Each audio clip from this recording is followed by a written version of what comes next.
You're listening to the Talking Headways Podcast Network. This is Talking Headways, a weekly podcast about sustainable transportation and urban design. I'm Jeff Wood. This week we're joined by Trevor Latimer to talk about his book, Small Isn't Beautiful, The Case Against Localism. We chat about what localism is and how it's geographically defined, as well as why leave if you don't like it is disingenuous. Stay with us. Today's podcast is brought to you by our wonderful Patreon supporters, past, present, and future. We really can't thank you all enough for the support, whether you've supported for a month or over 5 years. Join this merry band of infrastructure nerds and zoning wizards and support Talking Headways and Mondays at the Overhead Wire. $2 a month gets you stickers, including our Cars Are Cholesterol sticker, and a handwritten note. $10 a month gets you one of our transportation scarves. Thanks everyone from the advocates to the bus drivers that support this show. Go to patreon.com/theoverheadwire to support. That's patreon.com/theoverheadwire. You can also get our transportation scarves, sign up for our daily newsletter started in 2006, or get our audiobook version of Raymond Unwin's Town Planning and Practice by going to theoverheadwire.com. Also, in the show notes, you'll find links to the bookshop.org affiliate store and link to purchase some of our Cars Are Cholesterol merch, designed with the great help of Richard Wazensky. Follow him on Instagram at DickDavidSketches if you get a chance. Thanks for all your support, and we look forward to sharing with you what's next. Well, Trevor Latimer, welcome to the Talking Headways podcast. Hi, great to be here. This is going to be awesome. I'm really excited to do it. Well, thanks for being here. Before we get started, can you tell us a little bit about yourself? Yeah, sure. I am from California originally. I keep this California flag behind me. But in my professional life, I started out my career as a political philosopher. I taught for 4 years at Dartmouth and at the University of Georgia. And then about 4 years ago, I made a huge switch, and I'm now a consultant for the federal government. I've worked with the Department of Veterans Affairs, the Cybersecurity and Infrastructure Security Agency, and primarily with FEMA. How does that fold into can you not talk about it? I can talk about it. Sure. It wasn't exactly a planned move. It was sort of more for family reasons, but it's kind of been interesting because in the book, I'm a bit of a defender of the federal government and the power that it has and the ability it has to do great good in the world. And it is fun to see behind the curtain and sometimes see where the critics of the federal government get their ideas from. I'm not sure that even the critics know the nitty-gritty. If they knew more about this, their criticisms would be even stronger. But it's an opportunity to be on the other side of the academic wall. Or I remember we would say in graduate school or in talks in academia, we'll say that's a practical problem, as though it was like we're throwing it over the door, and it ends up in our camp now. And I can see that these are real challenges. And someone once told me, they gave us an explanation as to why the federal government isn't so great at things. And the answer was if it was easier, someone else would have done it. The private sector would have done it. Yeah, well, we'll get into some of that when we talk about the book. The book is Small Isn't Beautiful, The Case Against Localism. When did you start thinking about localism? Was it something that you thought about as a kid even? Obviously not. No, okay. Because I asked this question of my guests because, a lot of them are planners, transportation people, et cetera. And a lot of them, when they're a kid, they go somewhere and they ride a train or it's something that their parents did. But how did you get into local? What was the thing that kind of brought you to the discussion? I do actually have a story from my childhood that I want to share, but it actually makes me a villain, which is fine. But I think it was when I was in 8th grade, the school district wanted to do some redistricting. And I was going to be moved from the catchment zone from the high school that people in my neighborhood had been going to, I could say, for generations. In California, that's usually a lie. But they wanted us to move to a different high school that didn't have the kind of same roots and didn't have the same depth of network. It was whole different group of people. And I kind of fought that with my parents and the PTA and the school board. And it was actually, I would say, a formative experience for me in political science because I was 12 and I got up in front of the school board and gave my speech and that sort of thing. So I was invoking some kind of localist arguments in that moment in my life. I didn't think about it in terms of localism at the time, and I quickly moved on to other things. But the impetus for this book was, even prior to the book, I wrote my PhD dissertation about localism, but more in a historical context, the ways in which localism has been invoked in different periods of time and in different contexts, and so on. the way I got into that topic was, I would say when I was starting my academic studies, I was really interested in participatory democracy, which I'm sure you've had many people on the show who have, listening to local people, reinvigorating democracy at the local level, and so on. So I was very much enamored with participatory democracy, but then started to see situations in which participatory democracy led to some really kind of bad outcomes. And I'm thinking, oh, maybe I really need to rethink the idea of participatory democracy at the local level. Because you will notice when people talk about participatory democracy, they'll say, well, oh, we don't mean direct democracy, everyone voting and that sort of thing, initiative referendum in California or the West in general. They'll say like, oh, the way to reinvigorate democracy is to start local, right? Because that's where you can actually make a change that you can see in the world or something like that. And so it was that kind of movement from participatory democracy where I started to see the glimmers of skepticism towards localism. And that's kind of how it all got started. But the transition from the dissertation to the book there's more of a story in that too, which is the last chapter of the dissertation kind of went off the rails because it turned into a critique of a principle called subsidiarity, which has a lot in common with localism. And so the end of this dissertation turned out to be a critique. And then since then, I've kind of been more interested in the critical argument. How often do you get in arguments with people about localism? Less and less often. The people who are willing to listen to me have either come to my side or we've agreed to disagree. But there are a lot of very strong critics of my position, especially in this book. I've had some very strong, almost visceral negative reactions to the book, in addition to some very positive reactions. That's really interesting. I'll ask you that question again at the end when we go through it and people can kind of noodle on the ideas themselves. So I guess my first question is, what is localism? I know that's a hard question. You have wrote a whole book about it, but if you could distill it down for folks a little bit. Yeah, I'm glad you asked that because that was the main, I would say, analytical or intellectual challenge of the book, is trying to come up with a definition of localism that fits a whole range of different impulses, localist impulses, I would say. So I ended up coming up with a definition. It involved a huge foray into critical geography and so on. But the definition is actually quite simple, and I'm just going to read it out. Localism is the belief or the claim that we should prioritize the local by making decisions, exercising authority, or implementing policy locally or more locally. So it's a prioritization of the local. So that phrase is like burned in my mind now because of the amount of times it's repeated in the book. I think that's a really interesting, way to describe it. And that also makes it kind of easier to argue for or against. But why is it so hard to nail down when people are using localism kind of as a constellation of arguments that they aren't even quite sure what they're talking about? Yeah, and the most common way that people encounter localism, I think in 2023, or the idea of localism, is they're constantly being told to buy local, eat local food. I've heard you say that we should buy local in terms of buying people's books, which I recommend that you do in my case. And I'll talk about why I'm willing to say that later. But yeah, local food. There's arguments there which are about like greenhouse gases and minimizing the amount of transport that you need in order to bring food to market. Local food is better. But those are a bunch of different ways of thinking about localism. And then you have people who are like, local government should decide this or that, which is different. Right? The local food thing isn't about local government at all. It's about some claims about the way the food system should work. But the people who prioritize local governments probably aren't even thinking in the same mode. And then let me just move over to another place where you often hear people say, well, we should make decisions at the local level because local communities are more natural than these large, newfangled political arrangements. That doesn't fit with the story either. We could keep going. And it's just that a lot of people come to that claim from a lot of different directions.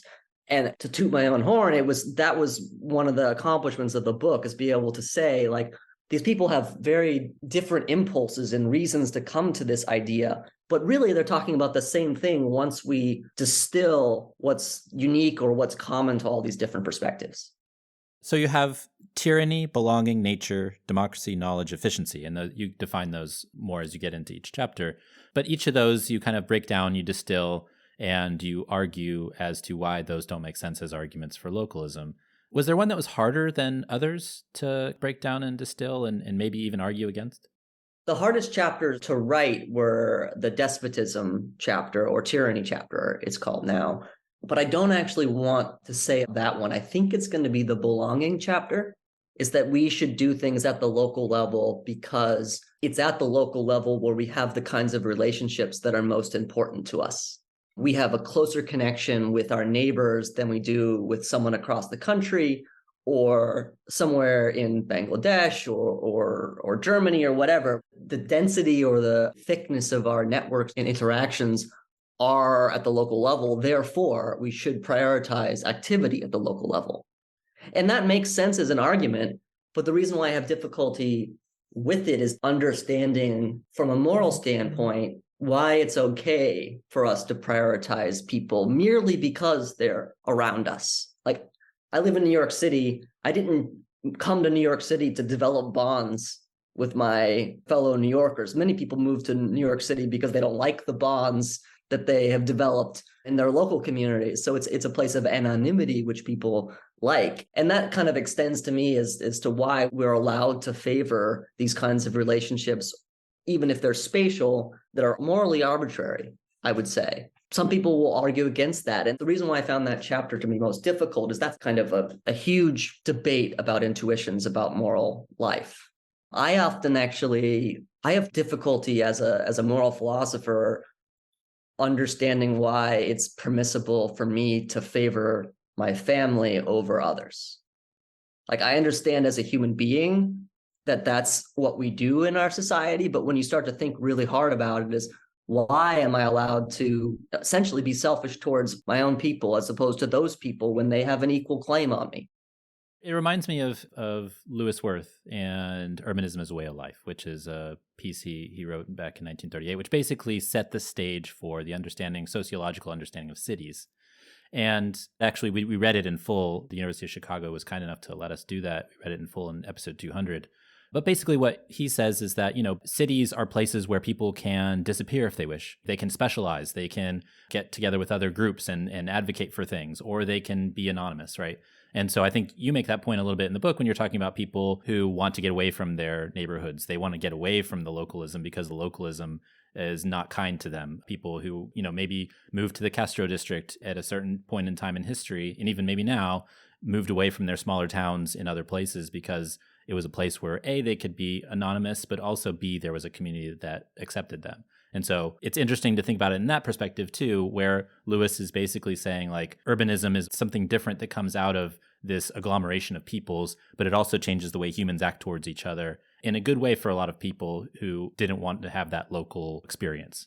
But then again, like, this is a situation where we often conflate the ideas of community and locality. Mm-hmm. You mentioned community just a second ago, and we're talking about gay people in I would say throughout human history are feeling not at home in the places where they live. And so they came to cities and were able to refine community, but those communities weren't really spatial in the same sense. Maybe the Castro, but I'm thinking more of like Stonewall Inn here in the city, where it's like community is not necessarily spatial. It's about human interactions.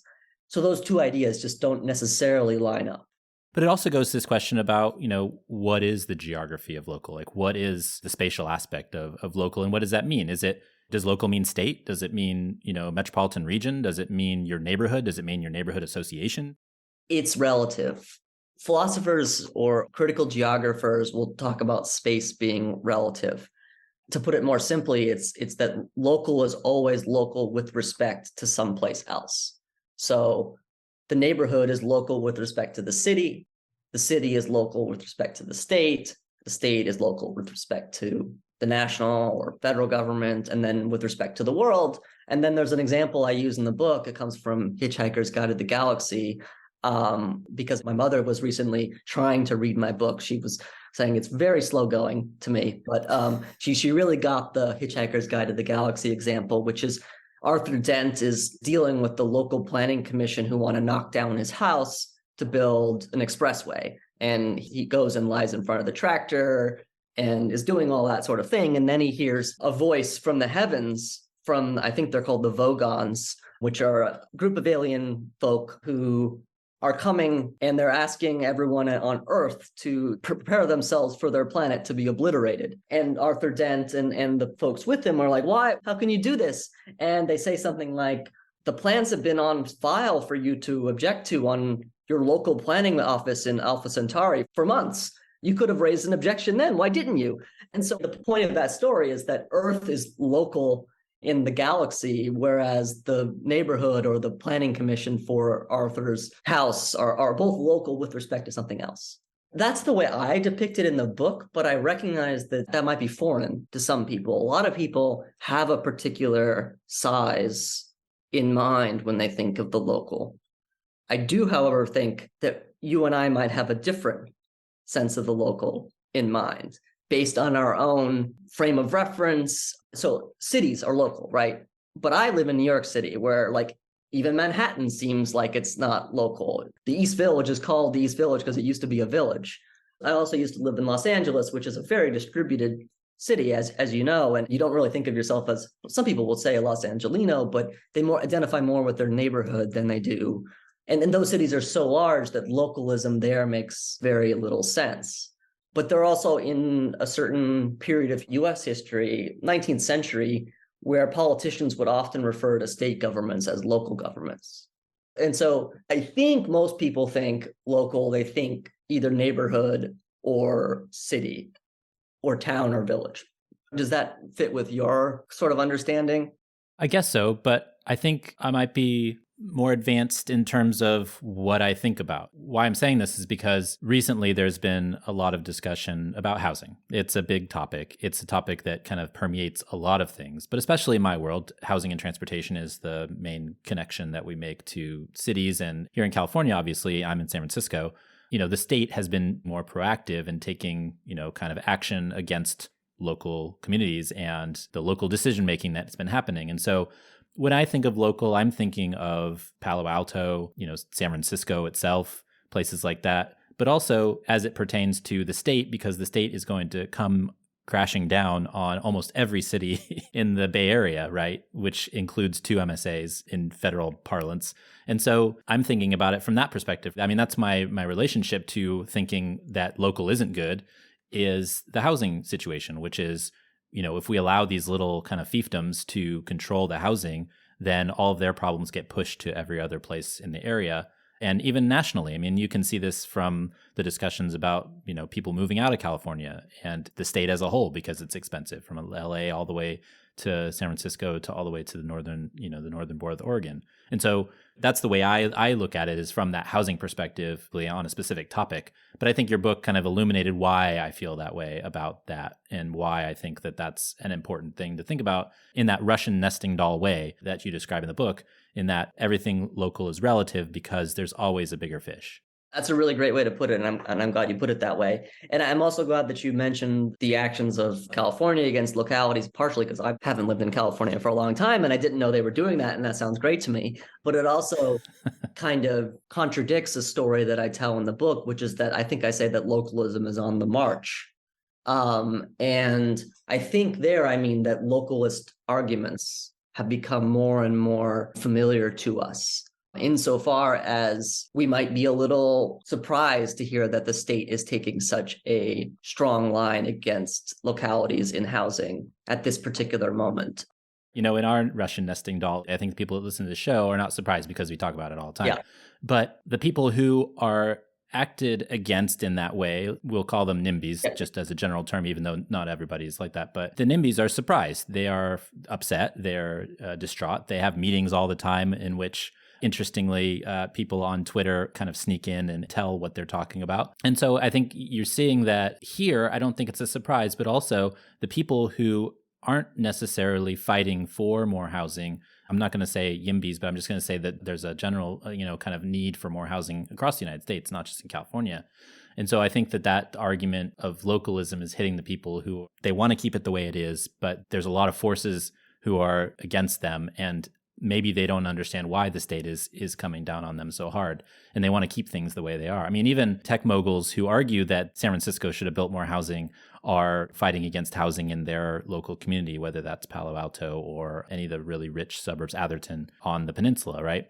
And so you also see this kind of cognitive dissonance from people too. I mean, Steph Curry, even in his neighborhood, was fighting housing changes that are coming from the state. And somebody who I generally would hold in great esteem, but I'm like, you're wrong on the housing issue, Steph. And so, those are the things that I think are coming to a head. And I think that's why your book is really interesting right now, because historically, localism has been something that people have seen as a benefit. But in this housing situation, because people are struggling and because it's hitting them personally and because locally they're being affected, I think that they're seeing things in a different light and going up above where the local is causing them trouble, which is underzoning, overregulating, and not allowing more housing. Don't give my book to localists, because it has a playbook of all the arguments that you could possibly use. And they might forget the second half of each chapter. But yeah. And I think it's worth mentioning at this stage that, people can use localism very instrumentally. And I think that might be part of the reason why I focus so much on the arguments. You're a localist when it fits with what you want, and you're not a localist when it doesn't fit with what you want. I think I say in the book that there's hardly ever a consistent localist, because you end up biting a lot of bullets if you are. It's interesting because I feel like there's a fight going on at the state level and local level. There's a lot of preemption laws that are being enacted around the country related to numerous things, whether it's, the don't say gay stuff in Florida, whether it's broadband in places like Tennessee, natural gas bans. There's a lot of states that are telling local officials that they're not allowed to ban natural gas, and that the state is and even in the last couple of weeks, Texas has come out and said labor laws, anything that you enact locally is null and void after we pass this bill, because we should be the ones that are setting this regulation, which, to folks in Austin, that causes a freak out because, everybody gets a break in the hot sun over 100 degrees at 3:00 in the afternoon, but maybe there's not a state law related to that. And so I think that there's this tension between state lawmaking and preemption that's going on and local. And I think a lot of it's political, right? It's a partisan thing. And that's another question I had for you is, what are the politics of localism? Is it just partisanship? If my group is the one that's making decisions, I'm happy with it. And that if that's a local decision, then that's even better. I'm curious about your thoughts on that. So I do want to say that it's not partisan in the sense that Democrats are in favor of localism, Republicans are not in favor of localism, because as we know, you just mentioned some examples where liberals tend to be localists when we're talking about labor laws or sanctuary cities, or we had a ton of back and forth about during COVID or on vaccine requirements, masking requirements. And I think I used this in the preface, which is there were a lot of liberal cities that imposed mask requirements where the state governments were against it. And then some counties that refused to enforce statewide mask and vaccine mandate. But there are also situations where you often hear small government conservatives saying we should be doing this or that at the state level rather than the national level. And then you'll sometimes get conservatives wanting to go even lower than the state level. But all those things flip when the politics change. It's not partisan in the sense that Democrats are one and Republicans are the other. Oftentimes, partisan issues get recast as local, non-local issues, but that's just, I don't want to say coincidence, but it's convenience to wage partisan battles. But I think there are cases of localism where they go completely askew of the normal left-right divide. And the housing one that you were just describing, I think, is one. And then there are some that are like purely academic and public policy based, like the claim that the local governments are more efficient than the national government. That's more of like an economists versus non-economists cleavage. So there are a lot of ways in which partisan divisions map onto the local, non-local divide, but it doesn't exhaust that space or doesn't exhaust the distinction. Let's talk about efficiency. I found that a really fascinating part of the book as well. And I think that the idea of people sorting with their feet is also something that is used very often now to think about whether cities should be able to do this, that, or the other thing. If you don't like it, you can leave. But really, people can't leave. They can't go places. It's very hard for the poor to move.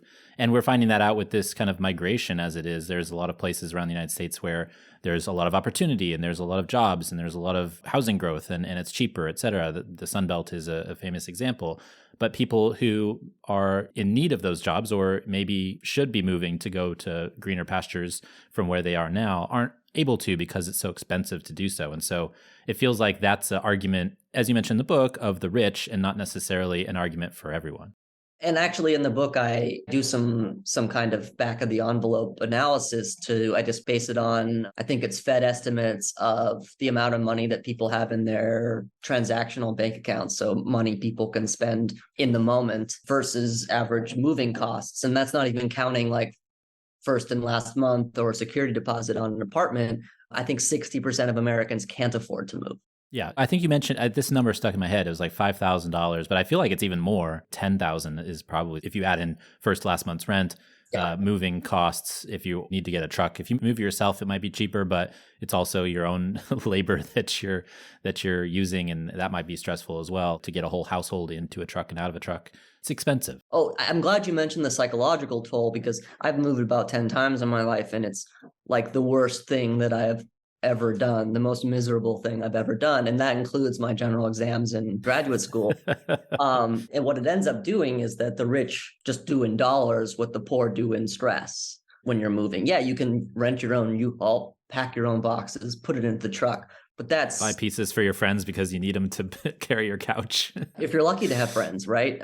Yeah. Maybe that's a time where you want your community to help you, but then you're going to lose it once you move. But I'm glad you brought up that point because the vote with your feet or the you can leave if you don't like it, I think it's not a little disingenuous. It's a lot disingenuous. It's actually used rhetorically to dismiss other people's concerns. There's also a discussion about sorting, right? People sorting into neighborhoods, sorting into groups. And I think that's something that has been talked about a lot, going back to that political discussion as well, is like sorting and partisanship and how that's happened. And we actually had Clayton Null on the show, who was at the time at Stanford and now he's at Santa Barbara, but he wrote a whole book about how, when we built the interstates, people were able to sort, and then it's caused this, dispersal of people from cities, and it's actually created a worse partisanship from that perspective, where people are voting in the suburbs a certain way and the people are voting in the cities a certain way.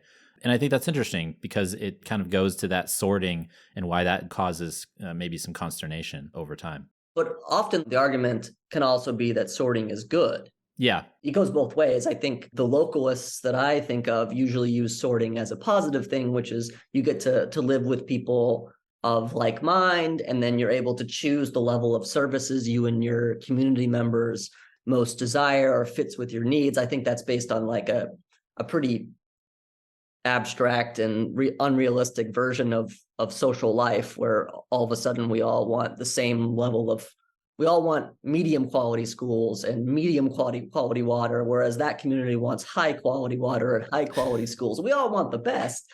Maybe the argument is about how much we're willing to pay for it, but many of these things I think are matters of justice, not about efficiency. And that might be a prejudice of mine as kind of someone who studied economics, but doesn't really have that kind of pure cost benefit efficiency based view of the world. It's probably a good prejudice. I mean, right now in Atlanta, it's happening, right? So, Buckhead wants to secede from the city, and they have 20% of the population, but they make up like 40% of the tax intake of the city. And obviously Atlanta has a history of, racial sorting and things like that. Most of the northern part of the city, north of the highway that splits Atlanta in half, is white and wealthy, and the southern half is black and less wealthy. And so you see these kind of things happening all over the country. Or you have a state that wants to take over a city because they feel like they're not operating it efficiently, like we're seeing in Mississippi with Jackson. And so that's something that happens too. So these examples are everywhere of this sorting, but then also kind of detachment, pulling yourself away, sorting yourself away through political boundaries. Yeah, the jurisdictional boundaries are a big deal, really important in the education context, the K-12 education context, and the sort of the undoing of integration in the United States because of white flight. And then I use examples in the book of there's a lot of school district secessions. Sorting doesn't work unless you have individual communities with different jurisdictional boundaries. If you don't have that, you can't make different laws in those different jurisdictions. So if you have like a unitary system unlike ours, where there aren't these jurisdictional boundaries that have discretion over what kinds of things they can do in those, the sorting doesn't work. And so people who say sorting is good or that sorting produces these benefits will want there to be numerous local jurisdictions from which people can then shift across based on their preferences. The other part of that is that sorting also doesn't work unless the local governments have enough discretion or power to make different decisions about how to allocate goods and services. Right? If every city is only allowed, their tax rates can only waver between 14 and 15%, you don't have a lot of opportunity to offer different, in the economics world, bundles of goods and services. Something else that shows up a lot, and something I wanted to ask you about specifically, is tax incentives, tax breaks, those types of things. And we had this big discussion nationally about this when Amazon decided that it wanted to do a second headquarters. And so every city in the country who was large enough, I guess, they took all these people off of what they were doing and they set them to work trying to get Amazon the best deal, even though Amazon already knew where it was going at the start. And then Amazon used that material that they gave them to give them, distribution centers or whatever. It was a big kind of hullabaloo for nothing. But I'm interested in kind of that idea of tax breaks and jurisdictional boundaries, but also localism as it pertains to those things, because I feel like economic development is something that, is touted as a local thing, whereas maybe it's not so beneficial to that kind of geography that people are touting it in. Yeah, the argument there is that if we locate Amazon they were considering Brooklyn, right? The idea would be that would bring jobs into the community, and that would bring economic activity into the community, and that would make New York City better off. That would lead to local growth. And that could even be true. It depends on a lot of different assumptions, but the thing to remember is that those jobs come from somewhere. Someone is losing a job in order to give Amazon the job. There's a fixed number of jobs, or you can make more jobs up to the level of, what's called the natural rate of unemployment, but that's national growth, right? So the argument here is that those kinds of tax incentives are really just distributional. They just redistribute the economic growth. And there's only certain kinds of policies that actually lead to pure growth at the local level, and those are often infrastructure investments, and those help everyone. So these kinds of tax incentive structures are bigger than neighbor, which I'm sure everyone who listens to your show has heard before, that argument. What I add in the book is that you can kind of link that with the kind of pro-local ideology and kind of map that or use those kinds of arguments as smokescreen or cover for the idea that, oh yeah, we're just creating economic growth for the local community. But really, it's just actually making one community better off rather than another. And then if it's the case that all these tax incentive programs are zero sum in the way I think they are, what you mentioned about city employees dropping what they were doing in order to pursue this policy is pure waste. So overall, it makes everyone worse off. Yeah, I think that is the case, and that's what happened. Is it wasted so many man hours and paid time that these city employees were doing just to try to catch some of this said 50,000 jobs or whatever it was going to be. It'd be better for New York City to build the Brooklyn waterfront out. Yeah, anything that leads to more economic growth. So you build the Brooklyn waterfront out, and then vendors come to the Brooklyn waterfront and people buy things there, and it leads to expanded economic activity. It's a matter of expanding versus rearranging. One of the things that I think people on the show understand and are interested about, and you mention in the book, is the localism of infrastructure or the localism of entities that control transportation. And so I think the biggest example of this is New York MTA and how it's run by the governor and not somebody in the city or a council in the city or anything like that. Maybe that's devolution rather than, localism. And so I'm wondering, what's the difference between, say, localism and there's devolution, there's also decentralization. There's other terms that might mean similar things, but don't quite. Yeah, I actually think that devolution overlaps a lot with localism. And in fact, I think that devolution is kind of a creature or a version of localism. And I think the main difference, I would say, is devolution is the claim that, right, we should shift power to a lower level. That's how I understand. Mm-hmm. Localism also says that we should make decisions locally or more locally. It's just that localism, I see them having this whole constellation of arguments that go with it. Devolution is a policy proposal. It's like, we should do this. Localism says we should do this, but it also gives us a ton of reasons why we should do it. Decentralization, I think there's a bigger distinction between decentralization and localism than there is between devolution and localism, in part because decentralization is often a claim about a system rather than a particular place. Localism is like bring things down to the lower level, whereas decentralization is spread things out. It can mean localism, because if you spread things out in a particular way, they could become more concentrated in particular spaces, but they might not, right? Yeah. I'm also interested in the human nature argument. And I think the thing that was most interesting to me is the part on knowledge transfer and thinking about how it's good to be local because you have more knowledge or you have more information than maybe the feds might have, which is specious. But I'm curious, like, what's the general argument about nature and the idea that the local is the best place to collect knowledge, to disseminate knowledge, to organize better?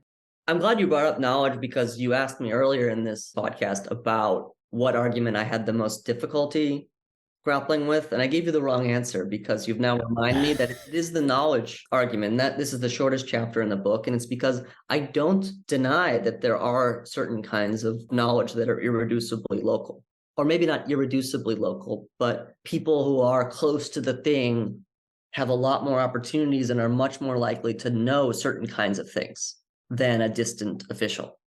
What I deny, I think, and what I want to say in response to that is that doesn't mean that they should get to make the decision.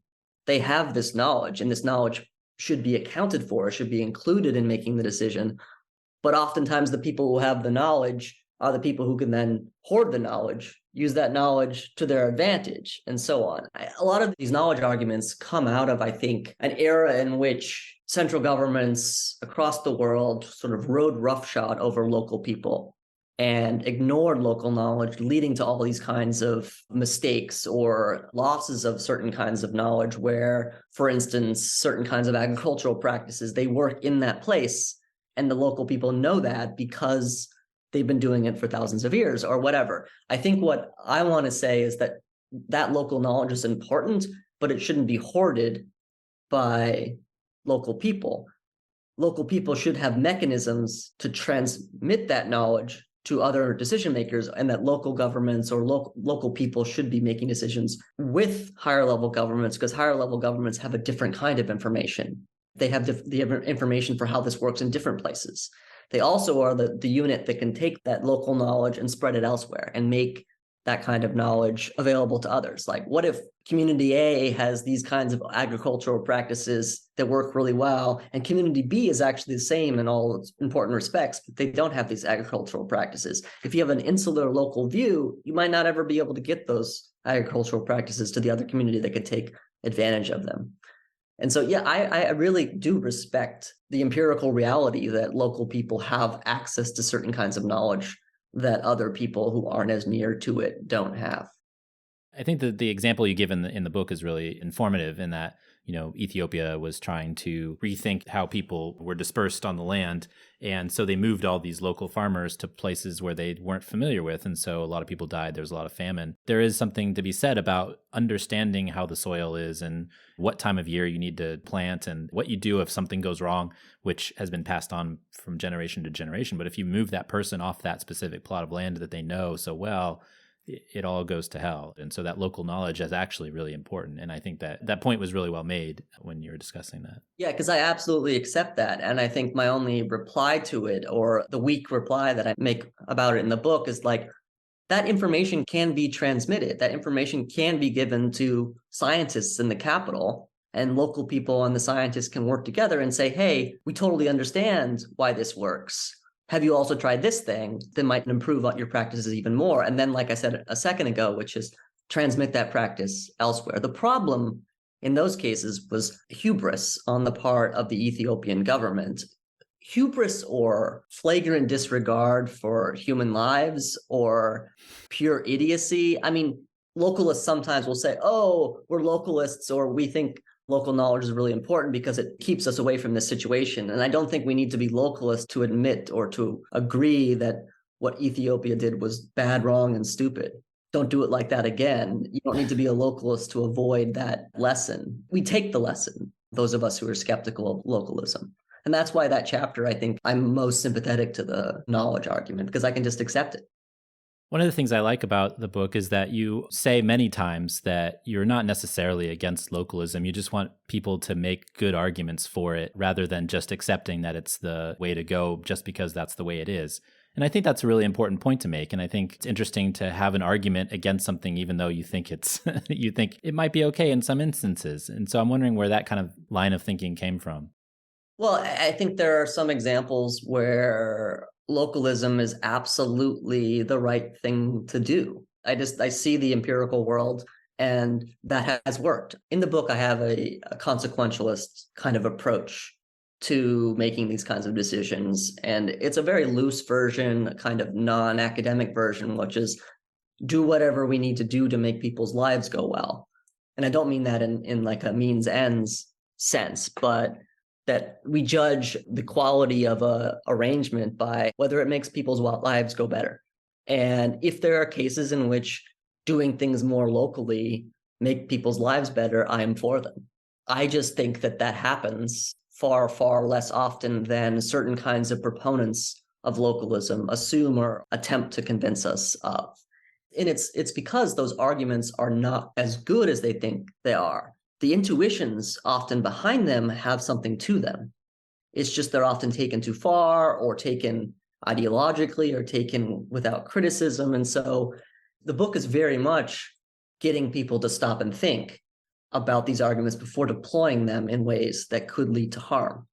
I should mention, incidentally, is that 2 reviews have come out of the book from an online magazine called Front Porch Republic. And Front Porch Republic is, I would call, a bastion of localist thinking. And I have gotten exactly the reaction that I wanted to get from that magazine. Well, one person understood completely what I was getting at, which is like, I've laid out these arguments for localism. I've disagreed with most of them, but I'm ultimately coming from the same place of trying to get to the right answer for people. One person, didn't like it at all, but I mentioned that already. But that was the goal, is to get people to rethink. It does have one kind of side product in the book, is that I put things stronger than I actually mean them often in the book. I'm a little polemical from time to time and poke fun at localists, but it's an attempt to shock people or to provoke them into thinking about these kinds of arguments in a more critical way. And you, having read the book, you know that the last chapter, I basically try to say, hey, even if you completely disagree with everything in this book, here are 12 things you should think about. I don't know if it's 12, it might be 14. But just ways of keeping you from falling into these localist traps. So I'm pleased that was the reaction of someone who was a localist, and it kind of was the whole point of the book. What was the angry person angry about? Or what are angry people angry about when they're angry about your discussion topic? So in this particular case, we talked a little bit earlier about how I'm trying to bring in a lot of different strands, I would call strands of localism. And a lot of those strands come from completely different, I would say, segments of the populace, segments of the academy. Like the efficiency people are not the same as the nature people or the belonging people. And the people on Front Porch Republic, for the most part, they have a particular vision of the good life, about how we should form communities at the local level and change the way we interact with other people and take a greater concern for the places in which we live and to build a certain kind of holistic community. That's one version of the localist argument. We should become localists in order to focus more at the local level and develop a certain kind of community and way of life. And that's an argument that I can totally understand. That is a legitimate, very attractive for people of certain deeper commitments to accept, right? But the person who was not happy about the book was basically suggesting that I didn't consider that argument seriously enough or delve into it too much enough at all. I didn't take his particular version of localism as the whole book, I think. That's the why takeaway, is that like I only had one chapter really for that particular line of argument. And the complaint was that I didn't understand the position that he was coming from. And I actually do think I understand it. I just dealt with it in, unfortunately, not as much detail as he might have liked. And then the other side of it is that there is a kind of a sense in which I just disagree with the idea of developing holistic communities where we have these deep relationships with one another. I have more of a maybe practical or realistic view of how people interact in the world, where some kinds of interactions are deep and important and others are transactional and others are we avoid altogether. Maybe that's because I live in New York City. Both the people that wrote about my book lived in obviously smaller cities because New York is the largest, but different kind of orientations to the world. And that's the kind of criticism that I've received. And I don't mind that criticism because I could have written more on that. I just was doing a different thing in the book. Is there something that surprised you when you were doing your research or thinking about the book? Is there something that you came away from after writing the book thinking, oh, wow, my mind changed on that? This is a really great question because the book is called Small Isn't Beautiful, but my objection is not to smallness. And I think that's what I really learned in the book is that those two things, sometimes local and small, tend to line up, but they don't always. And the reasons why we have to support, say, small business versus local business are importantly different. Small businesses are typically, and by small business, we actually usually mean independent business, not small. We don't care that it's medium-sized or large. We care that it's not Amazon or it's not multinational. So I'm actually comfortable being in favor of small business, independent business, but not local business. So I've understood that I have to recognize that the intuitions of some people towards localism are not for the local itself, and that it's helpful perhaps to help redirect people and help them understand that really what you're caring about is not the place in which things happen, but the way in which things are done, or the relationship a business has to its community, or the kinds of businesses practices that they adopt. There's a great book that I should call out called Labor and the Locavore, which points out that a lot of the places, I think this is about agriculture in the Hudson Valley, where a lot of the local food that we're getting is actually produced in farms that have terrible labor practices. And many people who probably see themselves as leftist or left coastal elites who want to go to the Union Square Farmers Market would probably not like to know that the people who grew the crops and brought them to market were being paid under the table without health insurance. And so understanding the ways in which people's intuitions are often completely right, and the ways and the framing of the arguments that they use are not the best and could be reframed and help people kind of understand what really matters to them. Well, the book is called Small Isn't Beautiful, The Case Against Localism. Where can folks find their books if they want to get copies? You can buy it on Amazon, but after the conversation we just had, if you go to the publisher's website, which is Brookings, you can buy directly from Brookings, but they also include some options for independent booksellers. And I've heard you on your podcast mention one, and I thought I would just let you kick over to one of the great options where you can still order online and have access to the same distribution network, but ultimately get it from a local bookseller. And if you happen to be in New York City, they have it at Book Culture. Awesome. Yes, you can get it at places like IndieBound or bookshop.org. We have actually a bookshop.org affiliate site, but if you want to have your local bookstore represented, it'll send them a couple dollars. I would be okay with people buying it from a small business that's not local. That's good. Can I actually recommend that people buy it from an independent bookstore outside of their locality just to test it out? Yeah, absolutely. See what happens. See if you get the same warm and fuzzies. The same warm and fuzzies. I like that. We love the puppies and butterflies and the warm and fuzzies. Trevor, thanks so much for joining us. We really appreciate your time. Yeah, that was really great talking to you.